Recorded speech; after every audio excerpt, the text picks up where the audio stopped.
خواهران دادران اهل اسلام، ای شما هزاران بار میندارم که من در بین ره نمونده دستگیری کرده. ای بچه های تاجیکا، ای غریبا، ای همه گروهی که من دستگیری کردن و ما را در بین ره نپرداختن، هزاران بار میندارم.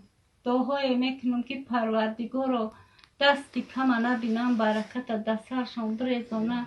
با امر همه خیرهای شما مبلغ ما و با همه یعنی قدر شده با امر الله بزرگ. من میدونستم که بچه های تاجیک من در بین ره نمیمونن، دستگیری میکنن. هزاران بار شکرانه میکنم. الله نگهبانشان باشه. السلام علیکم اکا. کدام ما را خیر کرده، خیر شده.